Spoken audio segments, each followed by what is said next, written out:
오늘은 출애굽기 저희가 파트 두 번째, 다섯 번째 시간입니다. 출애굽기 이 두 번째, 다섯 번째 시간인데 우리가 지난주에와 그 전주에 우리 살펴봤던 것처럼 홍해 사건에 대해서 나눴었어요. 홍해 앞에 두었던 이스라엘 백성들과 또한 홍해를 건너는 이스라엘 백성들에게 허락하신 하나님의 은혜와 또한 인도하심에 대해서 우리가 함께 나누고 기억했습니다. 우리가 다시 한번 살펴보자면은 백성들은 홍해 앞에서 진퇴양난의 상황에 처해 있었죠. 앞으로도 가기에는 홍해가 그들을 가로막고 있었고요. 또한 그들의 뒤에는 대적자들이 쳐들어와 그들을 늘 두렵게 했었습니다. 이게 바로 이스라엘 백성들이 처했던 진퇴양난의 시간이었습니다. 그런데 어떻게 됐죠? 우리가 말씀에서 살펴봤던 것처럼 하나님께서 홍해를 열어주시고 또한 하나님께서 그 땅을 잘 걸을 수 있도록 마른 땅으로 준비해 주신 하나님의 은혜를 우리가 나눴습니다. 이제 이 모든 것들이 하나님의 은혜였고요. 더 이상 이제 이스라엘 백성들의 앞을 가로막는 것과 또한 이스라엘 백성들을 뒤쫓는 대적자들은 그들에게 없었습니다.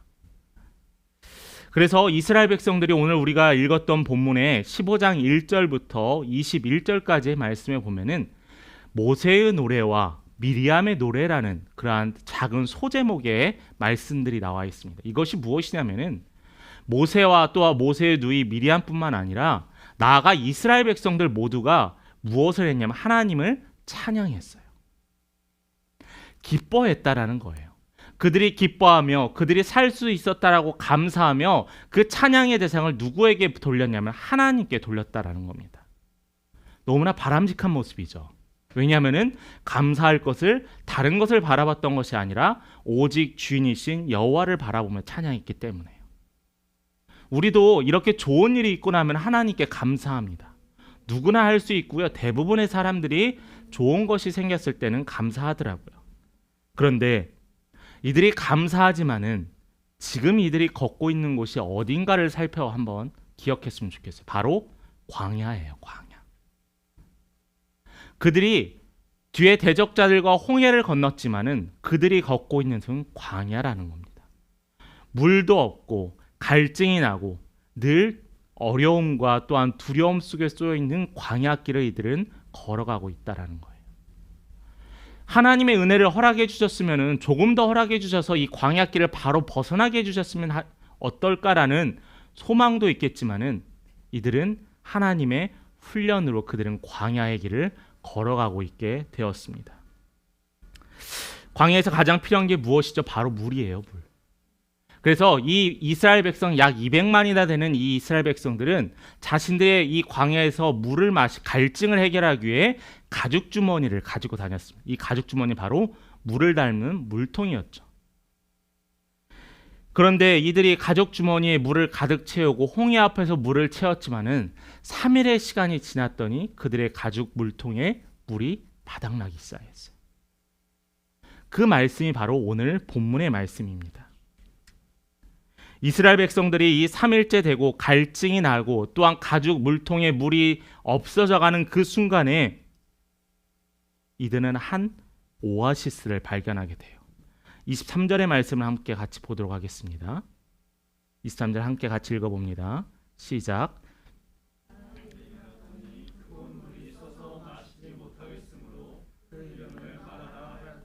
자, 마라라는 우물, 마라라는 오아시스라는 곳에 이르렀는데 그들이 그곳에 이르러서 얼마나 기쁨과 환희가 넘쳤을까요? 갈증을 해결할 수 있는 이 마라를 보고 나서 이들은 얼마나 기뻤을까요? 그런데 이들의 기쁨은 얼마 되지 않았습니다. 이 마라라는 이름에서 알려주듯이 이 마라라는 이름의 특징은 쓰다, 괴롭다, 애달프다라는 뜻을 갖고 있어요. 너무 쓰다, 너무 소금이 쓰다 못해 너무나 괴롭다라는 것이 바로 이 마라라는 겁니다. 홍해라는 바다보다 낮게 있었던 이 마라라는 지역에 물이 차면서 이 소금기가 너무나 가득해서 사람이 마실 수 없는 물이 이 마라라는 지역의 물이었었어요. 그래서 출애굽한 이스라엘 백성들은 3일 전에 자신들이 홍해를 건너왔던 그 기억과 또한 방금 전에 오아시스를 발견해서 마라를 발견해서 그들이 물을 마실 수 있었다는 희망감에서 이제는 그들은 무엇으로 변하게 되면 절망으로 변하게 돼요. 나아가서는 이 절망이 원망으로 변하게 됩니다. 여러분, 원망도 죄입니다. 우리가 쉽게 하는 이 원망도 죄라는 거예요. 오늘 그 말씀의 본문이 바로 오늘의 본문이라는 겁니다. 습관 중에 좋은 습관이 있죠. 메모하는 습관, 또 사람을 잘 칭찬하고 치켜 세우는 습관도 있습니다. 또 어떤 사람은 부정적인 것을 긍정적으로 바라보는 또한 습관도 갖는 사람도 있어요. 또 이와 반대로 부정적인 습관도 있습니다. 손을 물어뜯는 거, 어렸을 때 자녀들한테 많이 이렇게 이야기를 하는데 제가 그것을 고등학생이 되면서까지 손을 물어뜯는 친구들도 본 적이 있어요. 이런 것뿐만 아니라 또한 사람들의 말을 부정적으로 바라보는 시간, 또 오늘 본문에 나와 있는 원망하는 것도 습관이라는 거예요. 쉽게 말해서 남 탓이라는 거예요. 어떤 일을 내가 같이 하고 어떤 일의 원인을 항상 상대방에게 돌려야지 제 마음이, 자신의 마음이 무거움이 사라지게 된다는 겁니다. 그래서 저는 이것이 그냥 원망이 습관이라는 것에 멈추는 것이 아니라 원망이 죄라는 것에 대해서 여러분 기억하셨으면 좋겠어요. 이 4절의 말씀을 한번 볼까요? 이스라엘 백성들이 어떤 행동을 취하냐면은 모세에게 원망하여 이르되라고 했습니다. 모세에게 원망해서 우리가 무엇을 마실 수 있을까라고 하면서 불평하고 있어요. 원망하고 있어요. 그 원망의 대상이 누구냐면은 모세였고요. 그 원망의 대상이 이제는 모세를 넘어 여호와 하나님이 됐다는 거예요. 그들을 구해 주시고 그들을 광야에서 이끌어 주시고 홍해에서 구출해 주셨던 하나님을 기억하지 못하고 신뢰하지 못하고 그들은 원망의 대상을 하나님에게까지 돌렸다라는 겁니다. 이스라엘 백성들은 하나님께 원망했어요. 하나님 때문에 우리가 이렇게 고생합니다라고 원망했을 겁니다. 이 원망이라는 단어에 관해서 성경에서 많은 부분에서 이야기하고 있는데 이 원망하다라는 것은 우리가 굳이 설명하지 않아도 남 탓하는 거예요. 어떤 일에 대해서 나의 탓이 아니라 다른 사람의 탓을 하는 것을 원망이라고 합니다. 불평하고 미워하는 것을 원망이라고 해요. 부부 사이에도 마찬가지인 것 같아요. 부부 사이에도 남 탓 많이 합니다. 왜 여길 오게 됐어? 왜 우리의 성적이 이래? 하면서 남편과 아내에게 돌려요. 성경에서도 이러한 이야기가 많이 나타납니다. 한 예를 한번 볼까요? 우리가 출애굽기를 하면서 아담과 하와 이야기를 좀 많이 하는데 창세기 3장 11절과 12절의 말씀입니다. 제가 11절 읽고 여러분이 12절 읽도록 하겠습니다. 이르시되 누가 너의 벗었음을 내게 알렸느냐? 내가 내게 먹지 말라 명한 그 나무 열매를 내가 먹었느냐?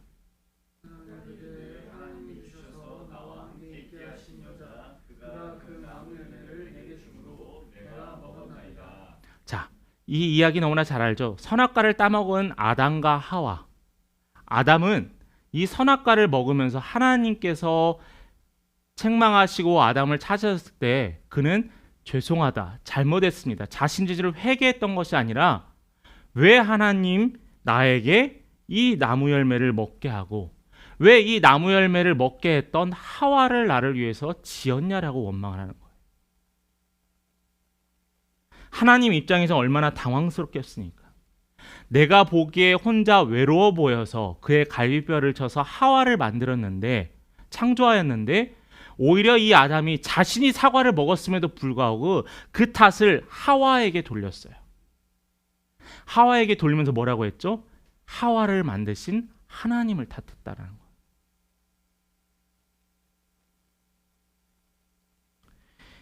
뒤에 나오는, 오늘 읽지는 않겠지만 하와도 마찬가지입니다. 하와도요, 아담보다는 덜하지만 하와는 누구에게 책임을 돌리냐면 바로 뱀에게 돌리죠. 자, 우리가 계속 누구에게 탓을 돌리고 누구에게 돌리다 보면 결국 누구한테 갈까요? 저는 하나님한테 종결된다고 생각을 합니다. 그러니 원망이라는 것은 분명히 잘못되었다라는 거예요. 아담과 하와 그 어느 누구도 제가 잘못했습니다라고 이야기를 했다면은 하나님께서 한 번 더 용서해 주지 않으셨을까? 이게 만약이라는 것이 걸리긴 하지만은 하나님께서 한 번 더 용서해 주지 않으셨을까라는 생각을 하게 됩니다. 원망의 결과는 결국 어떻게 됐죠? 파멸입니다. 이 원망했던 아담과 하와는 선악과를 따먹고 하나님께 원망을 돌렸던 이들은 결국에는 에덴 동산에 쫓겨나게 돼요. 땀을 흘려 수고하고 경작을 얻게 되고요. 또 하나는 잉태하는 어려움을 얻게 되었습니다. 여러분, 원망의 결과는요, 바로 파멸이라는 거예요. 그래서 성경에서 보면은 이 원망을 상당히 비중 있게 다룹니다. 특별히 이 출애굽기에서는요, 이 원망을 아주 비중 있게 다뤄요.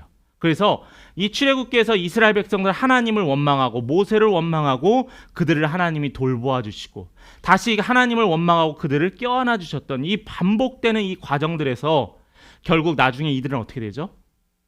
애굽을 탈출했던 이 1세대들은 하나님이 예비하신 그 가나안 땅에 들어가지 못해요. 그게 누구도 포함되냐면은 모세도 포함됐다라는 거예요. 여호수아와 갈렙에는 그 어느 누구도 바로 하나님이 예비하신 그 가나안 땅에 들어가지 못하게 되었어요. 이스라엘 백성들이 어땠습니까? 홍해 앞에서 애굽 사람을 섬기는 것이 광야에서 죽는 것보다 낫겠다라고 이야기했어요. 그러면서 모세를 원망했어요. 하나님께서 구름 기둥과 불 기둥으로 위로하셨을 때 그들은 하나님께 감사했습니다. 우리의 삶에서도 한번 돌아봤으면 좋겠어요. 우리가 왜 감사할 게 없을까라는 생각에 대해서 저는 살펴본다면은 다른 사람과 비교하는 비교의식도 분명히 있을 거예요. 그런데 내가 누리고 있는 것이 감사의 조건인 것을 우리가 잊고 있다라는 거예요.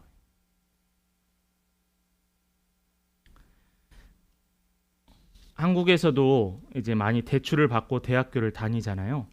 미국에 사역에 있었을 때 미국에 있는 청년들은 부모님이 학비 대주는 경우는 거의 없습니다. 95% 이상 다 자신 스스로 벌어요. 아니면은 대출을 받아서 한 10년 정도에서 상환을 하더라고요. 그런데 이 친구들 중에서 어머니가 특별히 한국 부모님들은 그래도 자식들 학비를 대주려고 힘을 써요. 학비를 많이 대줘요. 그래서 이 한국 아이들이 부모님이 학비를 대줄 때 너무나 고맙습니다라고 맨 처음 이야기를 하더라고요. 그런데 시간이 지나니까요. 학비를 대줬던 부모님보다 이제는 왜 나에게 차를 안 사주니 하는 원망의 대상으로 삼더라고요. 저는 그것을 보면서 왜 내가 누리고 있는 것에 대해서는 감사하지 못할까? 아직도 구름 기둥과 불 기둥으로 인도하시는 하나님을 보면서 감사하지 못하고 있는 이스라엘 백성들을 봤을 때 안타깝다라는 거예요. 저도 그러고 여러분들도 마찬가지예요. 제가 여기까지 이렇게 성장할 수 있었던 것도, 여러분들이 지금까지 가정을 꾸리고 또한 좋은 배우자를 만날 수 있었던 것도 하나님의 은혜여서 가능했다라는 거예요. 이 고백이 있다면은 나의 배우자와 나의 모든 상황이 원망이나 또한 불평의 조건이 되지 않을 거라는 겁니다. 이스라엘 백성들은 신앙의 훈련의 단계에 있어요. 원망하고 하나님이 감싸 주는 그런 반복되는 잘못된 습관이 아니라 하나님이 원하시는 훈련은 그들이 어떠한 상황에 처하든지 흔들리지 않는 믿음을 소유하기 원했다는 거예요. 왜냐하면 그들이 믿는 하나님은 홍해를 건너게 하시고 애굽에서 탈출케 하시고 현재도 구름 기둥과 불 기둥으로 인도하신 하나님이시기 때문이라는 거예요. 그러면 그들이 원망하는 원인이 무엇이었을까? 바로 하나님의 은혜를 망각했기 때문입니다. 그들이 애굽을 탈출하고자 원했을 때 하나님께 그들은 기도했어요. 약 430년과 하나님을 잊었던 이 이스라엘 백성들이 하나님께 기도했어요. 눈물을 흘렸어요. 우리를 어떻게든 구출해 달라고 했어요. 왜냐하면 그들의 상황이 너무나 어려웠기 때문에. 그들의 고통을 들으시고 하나님께서 그들의 모든 것들을 해방시키셨습니다. 그리고 하나님은 애굽을 심판하셨고 그 심판의 이유는 바로 이스라엘 백성들이 그들의 이유였다라는 거예요. 하나님께서 이스라엘 백성들에게 그리고 지나간 시간들 가운데 하나님은 어떤 분이신지 어떤 일을 행하셨는지 기억하고 있어야 된다는 거예요. 이게 바로 망각이에요. 망각. 아까도 전에 이야기했지만 우리가 잊어버릴 때 우리는 하나님을 신뢰하지 못해요. 하나님을 신뢰하지 못할 때 나의 어려움이 생기면은 원망이 저절로 따라오게 된다는 거예요. 하나님을 신뢰한다면은 하나님을 못 믿는 불신앙이 아니라 하나님을 어떻게든지 나를 해결해 주시고 인도하실 거라는 신뢰의 믿음이 있을 때 우리는 그 신앙 안에 살아갈 수 있다라는 거예요. 그런데 우리는 자꾸 되돌아가려고 합니다. 출애굽기 15장에서 찬양의 대상이었던 그 하나님께서 이제는 원망의 대상이 되고 말았어요. 홍해를 건너게 하셨던 하나님은 잊어버리고 이제는 그들의 마음에 믿지 못하는 불신앙이 자리 잡게 되었다. 근데 이것이 우리에게도 언제든지 올 수 있다라는 겁니다. 이따 세 번째 나눔할 때도 이야기하겠지만은 하나님과 교제하지 않고 하나님과 소통하지 않고 하나님에 대해서 이야기하지 않고 나누지 않는다면은 우린 점점 이렇게 잊어버리고 말아요. 하나님께서는 이스라엘을 출애굽시킬 때 하나님께서 어떤 소망을 주셨습니까? 젖과 꿀이 흐르는 가나안 땅이라는 소망을 주셨어요. 그렇다면은 이 소망을 향해서 그들이 흔들리지 말아야 돼요. 원망이 아닌 소망을 우리가 품어야 된다는 겁니다. 믿는 자들은 하나님으로 말미암아 원망이 아닌 하나님으로 말미암아 소망을 품을 수 있는 성도의 삶을 살아야 한다는 거예요. 지금까지 인도하신 하나님께서 어떠한 상황 가운데서 나를 이끄실 거라는 믿음과 소망을 품는다면은 우리의 신앙은 흔들리지 않고 굳건히 잡힐 거라는 거예요. 그래서 저는 신앙을 또 하나의 정의를 한다면은 소망이라고 정의하고 싶어요. 막연한 소망이 아닙니다. 그냥 로또를 하러 가서 로또가 됐으면 좋겠다는 그냥 막연한 소망이 아니라 신앙은 하나님께서 홍해를 열어주실 거다라는 확신을 찬 것이 바로 소망이라는 거예요. 우리를 가나안 땅에 이끌어 주실 거라는 확실한 소망이 있을 때 지금 당장 3일 만에 물이 없더라도 이 갈증을 해결해 주실 거라는 소망을 품고 있어야 한다는 거예요. 그래서 여러분 잊어버리지 말아야 돼요. 우리 목장 모임 때 감사의 일기를 감사의 나눔을 계속 하라는 것은 잊어버리지 말고 찾아내라는 거예요. 이번 한 주 감사할 것이 특별히 없는데요. 그러면 끄집어내셔야 돼요. 어떻게든 끄집어내셔야 돼요.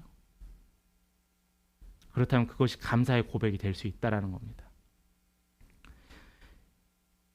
예전 영화에서 보면은 보물섬을 찾는 해적의 이야기들을 보면은 그들이 정말 힘들게 해서 지도에 나타난 장소에 도착을 하게 됩니다. 힘들게 갔는데 왜 갔을까요? 보물을 찾으려고요. 근데 그 보물을 찾는 장소에 도착을 했어요. 그런데 그 장소에서 삽을 들고 모래를 파내기 시작합니다. 몇 번 팠는데 보물이 나타나지 않아요. 몇 번 팠는데도 나타나지 않으니까 포기하고 돌아갈까요? 아니에요. 어떻게 해서든지 그 보물을 찾아내려고 자신들의 키보다 더 높게 파내기 시작해요. 왜죠?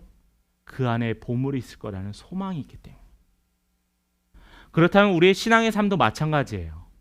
하나님께서 이미 보여주셨고 말씀에 분명히 기록해 놓으셨던 이 소망이 있다면은 우리는 그 소망을 위해서 끊임없이 파내고 끊임없이 흔들리지 말 신앙을 소유해야 한다는 겁니다. 왜 나의 마음에 기쁨이 없을까요? 왜 예배에 참석해도 은혜를 받지 못할까요? 왜 나의 마음에 선한 마음이 아니라 미워하는 마음이 나를 붙잡고 있을까요? 그것은 다름이 아니라 하나님을 통한 소망이 없기 때문이에요. 여러분들의 어려움이 하나님으로 말미암아 극복될 거라는 소망이 없기 때문이랍니다. 하나님을 믿기만 해도 기뻐하세요? 교회 나오기만 해도 기뻐하십니까? 하나님께서는 우리에게 원하시는 것은 나를 찾기 위해 노력하라라는 거예요. 발버둥 치라라는 겁니다. 그 모든 것이 바로 훈련의 과정입니다. 하나님께서는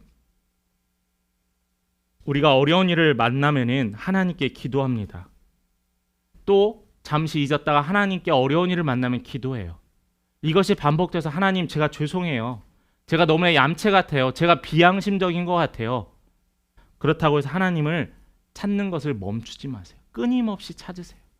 그럼에도 불구하고 하나님은 찾으시는 여러분을 기다리고 계시기 때문입니다.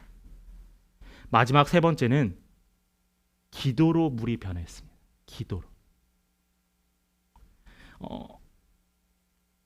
남자분들보다는 여자분들이 좀 그런 이야기를 많이 남녀를 가르는 건 아닙니다.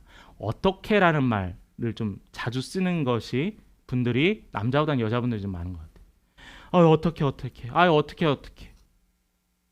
요즘 유튜브에도 보면은 사고 장면들 많이 유튜브에 올리기도 하더라고요. 얼마 전에 저희 동네도 유튜브에 나와서 되게 많은 조회수를 차지했는데 좀 재밌어서 좀 유심하게 봤는데 뭐냐면은 그 교통 관련해서 이제 안전 관련 유튜브 하시는 거예요. 근데 한 아이가 그 퀵보드를 도로에서 타고 가는데 그 차가 뒤에서 쫓아가는 거예요. 사실은 그 아이를 쫓아가는 게 아니라 그 차는 우회전하기 위해 그냥 그 자리를 가는 건데 그 아이가 거기에다 대고 왜 나 쫓아오는 거예요? 막 소리 지르더라고요. 저희 동네였어요. 되게 반갑더라고요. 그런데 저는 이게 뭐냐면은 우리가 사고가 났으면 사고를 수습을 해야 돼요. 교통사고 났으면은 교통사고를 수습하기 위해서 보험사에 전화를 하고 그렇게 먼저 하면 안 되죠. 사고가 난 사람에게 가서 괜찮은지 물어보고 사진을 찍고 보험사에 전화하면 됩니다. 여러분 괜히 사진 먼저 찍고 보험사에 전화해서 싸우지 마시고 먼저 사람부터 챙기세요. 아무튼 왜냐하면 이렇게 절차가 있는 거예요. 그런데 어떤 사고가 생기면 절차가 있는데 우리 삶에서도 교통사고 외에도 사고가 생기면 절차가 있어요. 그 절차가 뭐냐면은 기도하고 하나님을 찾아야 돼요. 그런데 우리는 이 절차를 절차대로 하는 것이 아니라 다른 어떤 방법을 찾으려고 하는 거예요. 나에게 도움을 줄 사람, 나에게 이렇게 어떻게 하면 나에게 해결 방안을 내줄 사람을 찾아가고 있다는 겁니다. 이해해요. 내 힘으로 할 수 없으니까 당황하니까 그럴 수 있다라고 생각을 합니다. 그런데 여러분, 원망이나 또한 다른 것을 찾는 것은 문제 해결에 전혀 도움이 안 된다라는 겁니다. 교통사고 이야기도 했지만 교통사고를 뒤에서 나를 받았다고 해서 그 사람을 원망한다고 해서 사고가 없어지나요? 나의 아픈 게 없어지나요? 아니에요. 병원도 가야 되고 사고의 수습도 해야 하는 것처럼 우리는 수습을 해야 됩니다. 그 수습이 뭐냐면 기도였다라는 거예요. 25절의 말씀 우리 함께 같이 읽어봤으면 좋겠습니다. 25절입니다. 같이 읽습니다. 모세가 여호와께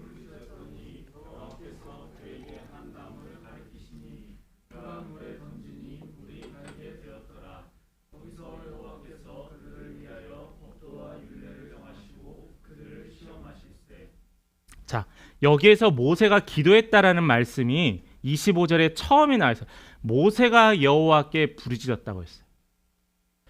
이스라엘 백성들이 원망하고 이제 모세를 원망한 걸로 하나님을 원망했던 이스라엘 백성 앞에서 모세가 할 수 있었던 것은 최선에 해야 될 것은 뭐였냐면은 그들을 달래거나 그들을 위해서 물을 찾는 게 아니었어요. 여호와께 부르짖는 게 필요했다는 거예요. 기도는 문제를 해결합니다. 여러분의 문제를 하나님 앞에 가지고 나오세요. 기도의 시작이 반이에요. 기도의 시작을 했다면 여러분의 삶의 상황은 절반은 해결되었다라는 겁니다. 입이 마르도록 여호와께 부르짖은 모세는 하나님께서 지시한 대로 나무를 물에 던졌어요. 그 결과 어떻게 됐죠? 써서 먹을 수 없었던 그 물을 바로 단물로 변화되었다라고 했습니다. 창조과학회에 나와 있는 기사들을 보면 이 단물이 이 근처에 있었던 이 나무가 쓴물을 단물로 바꾸는 그러한 화학적인 성향의 화학적 작용을 한다고 해요. 맞습니다. 저는 그런데 화학적 작용을 하든 그것이 어떻게 물을 변하게 하든 그것보다 더 중요한 것은 하나님께서 그들에게 그 지혜를 주셨다는 것과 하나님께서 그들에게 모세를 통하여 그 나무를 던지게 하셨다는 사실이에요.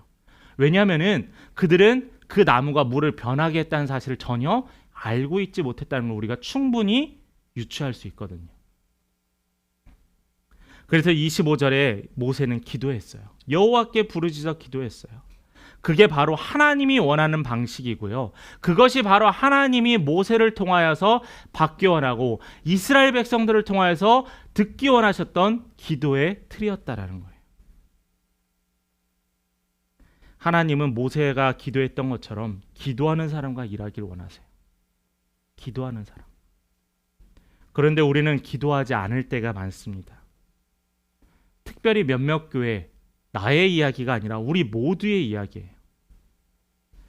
더 근본적으로 지금 시대에 살고 있으면 기도가 줄어들고 기도하지 않는 세대에 역사와 기적이 나타나길 기대한다는 것 불가능하지 않을까요? 하나님께 사용해달라고 도구를 전해 기도해야 되는데 우리는 그 도구를 위해서 기도하지 않고 하나님을 바라보지 않고 내 힘으로 해결하려고 발버둥칩니다. 하나님은 주시려고 이렇게 들고 있는데 나 혼자 발버둥 치는 모습을 볼 때 하나님께서는 얼마나 답답해 하실까요? 신앙은 하나님이 원하시는 방법대로 돌아가는 겁니다. 그게 바로 하나님 중심의 신앙이에요. 출애굽을 통하여서 꾸준하게 계속 이야기하는 것은 너희들 중심의 신앙이 아니고 너희들이 보는 상황의 현실의 중심이 아니라 바로 하나님의 중심으로 살아가라는 겁니다. 고난과 역경을 당하지 않기 위해서 발버둥 치는 종교가 기독교가 아니에요. 내가 비록 쓴물을 만났어도 단물로 바꿔주신 하나님을 바라고 기도하는 것이 기독교의 신앙이에요. 내가 너무나 무섭고 두려워서 벌벌거리고 하나님 안 일어나게 해주세요 기도하는 것뿐만 아니라 하나님 내가 이것이 일어났더라도 이 상황을 경험했더라도 이 상황을 이겨낼 수 있는 힘을 달라고 하는 게 기도이고 신앙이라는 거예요. 왜 광야에 있다고 좌절하십니까? 광야를 걷게 하시고 광야를 벗어나게 하시는 하나님을 여러분 소망하시길 바랍니다. 그러면 여러분 기도하기를 멈추지 마세요. 기도하지 않았다면 하루에 5분만 기도하세요. 하루에 5분 기도했다면 10분을 기도하세요. 왜냐하면 하나님은 기도하는 자를 기다리고 계시기 때문이에요. 말씀을 마무리합니다. 사람들이 잊지 말아야 될 것은 잊을 때가 있고 또 잊어야 될 것은 또 안 잊어버리는 경우가 있어요.